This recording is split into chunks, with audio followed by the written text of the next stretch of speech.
आजपर्यंत अनेक वेळा CETP प्रशासनाने सांगितले की आम्ही पाणी फिल्टर करून सोडतो.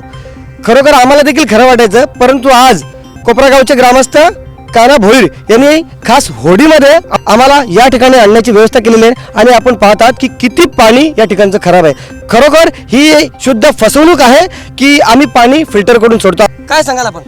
पाणी जो आहे ते बिगर फिल्टर केल्याने सोडतात, हे आता समोर तुम्हाला दिसतच आहे. आजपर्यंत लोकांना सांगण्यात यायचं की पाणी फिल्टर आहे, पण प्रत्यक्ष आता फिल्टर नाहीच करीत ना. मी बरेच वेळा इथेशी येऊन त्यांच्या ऑफिसरला भेटलो MIDCच्या, का तुमचं हे पाणी फिल्टरच नाही होत, डायरेक्ट तुम्ही पाणी सोडता. ते मला बी सांगत होतं चॉकलेट देतात का आम्ही पाणी फिल्टर करतो, हे करून सोडतो, तो CETचं काम आहे, आमचं नाही. MIDC कोणची आहे?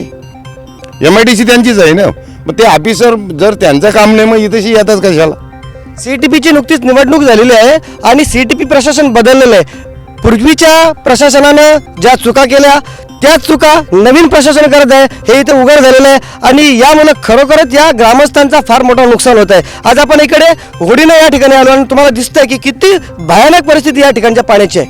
कासाडी नदीचं प्रदूषण काही करता थांबत मात्र नाही आणि यामुळे येथील जे आगरी कोळी बांधव आहेत त्यांचा मच्छीचा व्यवसाय बुडालेला आहे. काय कारण आहेत नेमका की मच्छीचा व्यवसाय आपला बुडालेला आहे? यो जो खराब पाणी येतो ना MIDCचा, यो इथेशी सोडलेला आहे, तर त्याच्यामुळे आमचा मच्छीचा व्यवसाय खालाच झालाय. तुम्ही पूर्वी मच्छी पकडायची त्यावेळी किती मच्छी भेटायची ना? ते काय त्यावेळेस आमची न्यायाची पंचायत व्हायची, 5-5, 6-6 पाटे आम्हाला मासली भेटायची ना. आता आम्हाला एक पिशवी भरून मासली नाही भेटत. आणि ते कुठल्या कुठल्या प्रकारची मच्छी असायची? मच्छी जितारी, कोलंबी, बोईस मासली, आपले गोणे, चिवणी, सर्व मासली, सर्व जातीची मासली आम्हाला भेटायची. आता खाली कालं मासं भेटतात ज्यांना भावच नसतो. पूर्वी जी मच्छी भेटायची त्याला चांगला भाव मिळायचा आणि त्याच्यामुळे चांगले पैसे. जिताडीला आता ती 400-500 रुपये किलो जिताडी आहे. आता ती मासली भेटतच नाही, तर ते भाव कुठून भेटणार? ही आहे गाणीवरची राहणारी मासली आहे. ही मासली असतं ती काही 100 रुपये किलो विकून घेत नाही. तुम्ही याविषयी तक्रारी का करत नाही मग कोणाकडे? तक्रारी बऱ्याचशा केल्या आहे, MIDC ऑफिसरकडे केल्या त्यांच्या ऑफिसला जाऊन.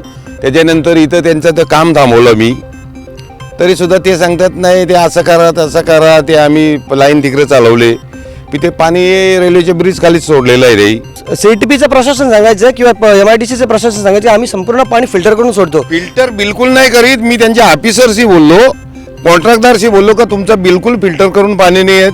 ते आडील्या कंपनीचं फिल्टर करून पाणी जातो वाशी एरियात, तिथं बिलकुल वास राहिला नाही आणि याचा दुनियाभरचा वास येतो. इथं बसलेली लोक पळतात.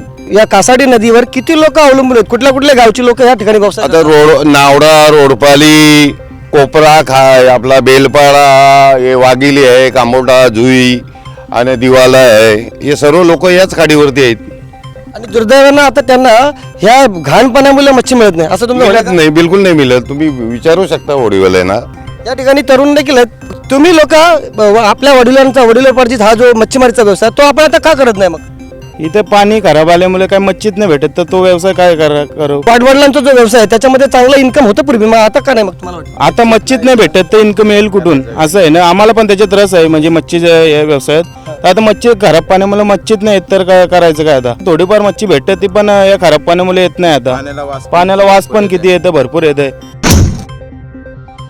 त्या ठिकाणी सक्शन पंप चालू आहे, काय सांगाल तुम्ही? काय सक्षम पंप चालू आहे त्याच्याविषयी मी फोन केला होता सर्कल अण्णाला, ते बोललो मी बघतो. ते आधी परत बघितलंच नाही. एकदम अंधाधुंदी काम चाललेलं आहे. परवानगी काही घेतलेली नाही कोणची. खाली आपल्याला सांगतात का परवानगी परमिशन घेतलाय आम्ही, हे केलाय. सेक्शन पंप लावायचं परमिशनच नाही. ऐकून घ्या, सक्शन पंप जर तिथे वाळू काढण्यासाठी जर लावला असेल कोणी, तो बेकायदेशीर आहे. त्यामध्ये मी ताबडतोब माझे सर्कल ऑफिसर पाठवतो आणि त्याचे वाळू काढून सेक्शन पंप मध्ये काढत असतील तर मी त्यांच्यावर कायदेशीर कारवाई करतो.